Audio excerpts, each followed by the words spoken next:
Welcome. It's Ryan Roberts here again, Rise and Draft on Twitter, bringing you an inside look to some of the fantastic football players across the nation and getting you ready already for the 2023 NFL Draft. So I was talking to Joey Fisher before we got on here, and he is a very talented offensive tackle, starts at right tackle for Shepherd University. I was actually watching his quarterback, Tyson Bagent, Tyson Bagent, who is Harlem Hill, I think he was a finalist last year, 50 touchdown passes, over 5,000 yards, fantastic quarterback.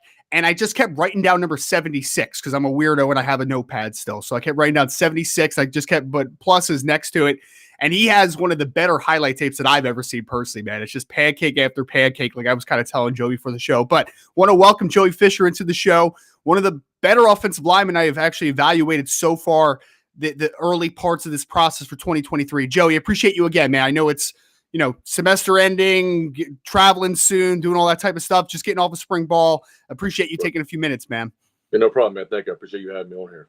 Yeah, man, absolutely. So I want to run this a little bit, Joey, kind of like a little bit of a journey. I want to start you out just by going. I know you're a Maryland guy originally. I think Clear Spring High School, if I had that correct. Yep. So talk to me a little bit about playing at Clear Spring and how you ended up at Shepherd. Just a little insight into maybe the recruiting side of everything.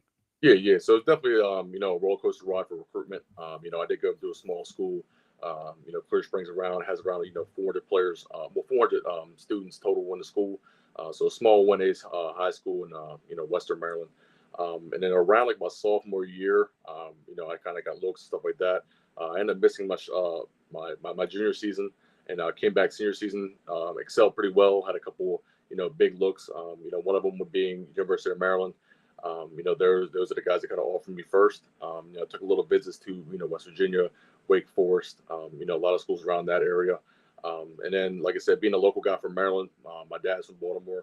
My mom's in PG County. I was originally born in PG County and moved up here in elementary school. So, I wanted to stay local as possible. So I got the offer from Maryland, and at the time I was a defensive end, floating around that 4-star, 3-star area. So that was home for me, and that's where I was going.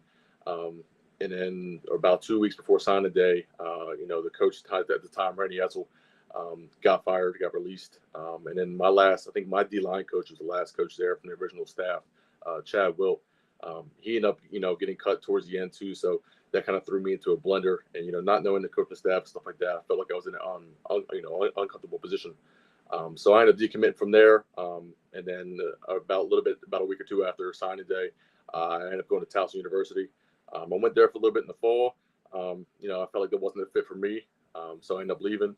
Took the year off. I think 2018, 2019 area started coming around. Shepherd, Coach McCook, the head coach there, kind of reached out, and we kind of developed a nice relationship. And, he brought me in with, open arms and kind of molded me into the player I am today and allowed me to, come and actually find a home and prosper. And I know you mentioned, obviously, the defensive background, Joey. From the original recruiting, when you were going to Towson originally, right, were you almost strictly being recruited as a defensive guy? Were the guys that liked you on offense? Were the schools that liked you on offense? Like, what did that kind of look like for you? Yeah, so at the time, like I said, when that new coaching staff came in after Randy Etzel in Maryland, they kind of offered me the tight end position. Being around the 6'5", 6'6" area, I kind of thought about it, but then again, I'm thinking, big D1 school, kind of me going in there fresh as a tight end at that kind of level, I felt like I wouldn't fit right. So then, mostly all the other schools, I was recruited as a defensive end. Towson brought me in. They kind of ran a 3-front, with a band and stuff like that. So I kind of was feeling the vibe there, and then we kind of lost out, kind of the bottom kind of dropped out, and then like I said, I was kind of homeless there for a while, and then Coach McCook at Shepherd University offered out, and that's where I am today. I love it, man. I love it. So when you get to Shepherd now, Joey, what position are you playing? Did you start on defense? Were you just going over to offense immediately? Like, what was that transition like when you got to Shepherd? Yeah, so that was our talk. Coach McCook is a great coach. He's the head coach there now. He brought me in and kind of sat me down. I was like, listen, you're a big guy that can move really well. Like I said, around 6'5" area. I actually got my weight up to around 315 now. To where I was around like the 250, 260 area coming out of high school. So I developed, the weight room. I found a spot in the weight room. Found myself as a person. He was like, listen, you're kind of a dominant, rough guy to where you're a big guy. Offensive guys, they don't really come like you. The guys that can move as fast as you do or as big as you are and as physical as you play. He's like, you kind of want to try it out. I was like, yeah, I'll at this point, I just want to play. So, Hmm. I tried it out, and so far, I mean, knock on wood, I've talked to over 10 plus scouts. I got to do opportunities to have interviews like, we got with guys like you, which I appreciate. And Yep. a lot of doors are opened up. So I'm actually kind of glad that, I made that switch over to the offensive line. Yeah, I mean that experience at defensive line makes a lot more sense, man. Because I mean, you play like a defensive lineman, like you are, an aggressive guy to say the least. Yeah. Even in your pass sets, man, you got that nice little snap trap. You got some physicality in that regard too. I mean, again, if people can get their hands on some Shepherd tape that are listening out there, I would really recommend going and take a look at the right tackle again, number 76. So, Joey, now that you're offensive lineman at Shepherd, right? So you start there in, what was it, 2019, right? And that was, you started all 13 games. I think you made all second team all conference. Let me ask you about the position now that you're playing offensive tackle, start at right tackle. Have you always played at right tackle now since you've been at Shepherd? Have they moved you around, try to see where the best fit is? I guess my question is why ultimately right tackle was the best spot? So at Shepherd University, Coach Cook really stresses the tackles to be like kind of the biggest guys, the most athletic guys, the guys that can the most stress of the offense is on the tackles. Yep. So like I said, with me and my size and my athletic ability, he kind of put me there at right tackle. At the time, we did have a steady left tackle. So at the time, I played right tackle for the last 2 years, and this spring we worked on kind of developing me at left tackle as well. So I Nice. guess that kind of versatile look at being able to play left and right. Nice. And is the plan to still stick at right tackle, or is that just more like a, hey, just in case evaluators are around, scouts take a look? Like I've had some reps at left tackle as well. As of right now, I played all spring at left tackle. Okay. I believe the goal is to kind of keep building off of that, and come camp time, stuff like that, and I would assume start at left tackle. And I know a lot of guys talk about this all the time, Joey, when they make that transition from the right side to the left side. It doesn't matter if it's right guard to left guard or right tackle to left tackle. It's a little bit of a transition. Obviously, everything is kind of the reverse way, right? Right. Did you feel like it was a much different thing, or was it something that you kind of caught naturally too? The physical standpoint of it was kind of natural. Mhm. Of course, obviously, wiring my brain up to know the plays from the right side was probably the most difficult from making it left, to where the right calls were on this play were this, and now I'm on the backside of it. So now I kind of Yep. gonna switch everything around. So that what I would say is probably going to be like I guess you say one of the big changes that I had to kind of break down and kind of develop and remember, hey, I'm on the left side now, so this play means this, and kind of go from there.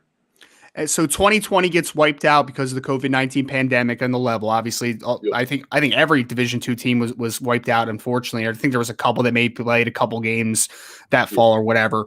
So, talk to me about how I don't know what the word would be, disappointing, upsetting, whatever the word would be for you.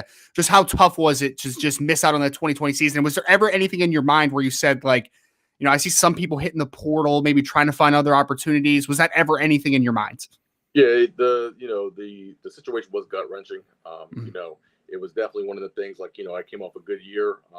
Technically that would be my freshman year coming off and starting all 13 games, winning the all conference, kind of getting eyeball set on me, and just building up to that next season. And then you watch the guys at D1 level be able to play, and you're stuck at home. So it was Right. definitely one of the gut wrenching things to watch and be a part of. But at the same time, you had to turn it around and use that as fuel and develop yourself over them extra months you had do that. But yeah, see, it was definitely like I said to me. I felt like it was even though it was a negative, more of a positive. I gained a lot of strength during that time, now knowledge, and a lot of I guess you say character building for me at my position. And obviously, you guys came back, and I mean, I mentioned Tyson when I first started this interview a little bit. He has a record-setting year. The team goes 13-2. Obviously, a fantastic offense last year. How was the return in 2021? And just I mean, can you speak to just maybe a little bit of the talent level that you guys have from an offensive perspective and a team perspective? Yeah, so we had a lot of guys come in. Of course, Tyson with being the quarterback, the commander of our team, he led us pretty well. Our coaching staff is unbelievable. I mean, like I said, they put in countless hours. We're trying to develop us and put us in the best situations. We had great receivers. One of them being Josh Gonterick. He ended up transferring in, I believe, from Shippensburg. He was a big help. He helped us, get to that Final Four, like the Final Four last year. Freshman Ryan Beach was a great receiver. We had a running back, Ronnie Brown, coming back pretty well. And our O line was kind of the old, I call them the old head O line. We had a lot of guys that had experience that, even had game experience and just sitting behind guys last year that are, having that next man up mentality and came in and played for us. So all around it on the offense was great. Our defense, we had some studs on defense. One of them being the core linebacker, Chris Lane. I know he developed pretty well. A couple safeties like Ponce, Fox, a couple of them guys were, big time guys that, did big time plays. So overall as a team, it was definitely a talented group. And I know, unfortunately, the season didn't end quite. I mean, like you said, you made the Final Four. You lose to Ferris State, of course, that, they end up winning the championship. So they were a darn good team. There's no doubt Yeah. about it. How much does maybe that last game really fuel you guys now coming into the 2022 season? I'm sure there's got to be a little bit of a chip on your shoulder. Yeah, like I said, I mean, we definitely got a taste of it.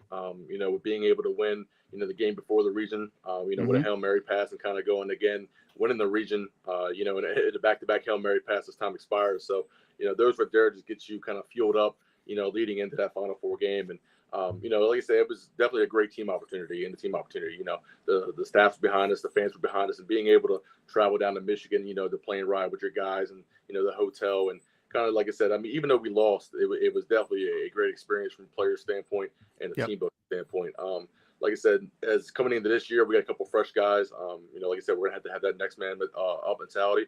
Like I said, we know what it takes to get there, and now hopefully we can progress. Like I said, we just did during the spring and in camp and fall, and progress to get even farther than we did last year. And Joey, with being a guy that's made a transition from the defensive line now to being a All-American level offensive tackle on your level, I would love to hear, maybe it started when you made the transition, or maybe, it's just something that's always been there. Are there some guys, offensive tackles specifically in the NFL, let's say, that maybe you watch a ton, and maybe when you were making that transition, you just watch a lot of the footwork, the hand usage, and any players that kind of pop off your head in that regard? Yeah, big time. Like you said, earlier with my physicality, I love watching Trent Williams. He's a guy that's around, that 6'5", 320 area, just like me, who, goes out and mauls these full-grown men. And, I know he gets a rush out of it because, I'm the same way. I get a rush, taking the guy in front of me and dropping him on the field, pancaking him and kind of getting that, that big justification within our little O-line group. But I say Trent Williams, from that standpoint, just a big physical guy and kind of a more technical base with Joe Thomas. Nice. I love watching his film, and he's so technical with, being as tall as he was, being able to be the lowest guy, coming off the ball and being able to find certain hit points and stuff like that to move guys off the ball. It's definitely a technical based thing. So I would say those two guys are one of the guys that I watch, coming from the transition. Like I said, overall too, watching NFL games, I'm not so much focused on, the D lineman anymore, or, the ball. I'm focused on, the tackle spots, the guard spots, and kind of seeing what technique they use that I can use and, stuff like that. So it's definitely put a new perspective on watching the NFL, in my eyes. And I know your team obviously has a lot of goals going into next season. You obviously also have the big goals, being the caliber of player you are. Talk to me a little bit about this offseason, just how it's been and just some of your development maybe as a player this offseason in particular. Yeah, so far it's been great. Like I said, over the last, last season and kind of developing into now where we're at, I've talked to over 10 plus NFL scouts. I've gotten scout recommendations, one of them being from the Houston Texans. I've had guys come in from scouts and tell me, hey, we want you here. We like this, we like that. So that aspect of it, of seeing that next level, which is right there, kind of come a reality, which is, is definitely great. So that's something I'm shooting forward just as a personal goal as well. And I believe, just taking over this time now, like I said, we're out of spring ball class, finishing up, kind of focusing on, transitioning again over to left tackle. Like I said, you can't be comfortable where you're at. So developing in the pass game, the mental game, watching film, and just developing overall as a player is going to be a big deal, coming this fall and stuff like that. So like I said, it's going to be just a big learning environment from here till next fall.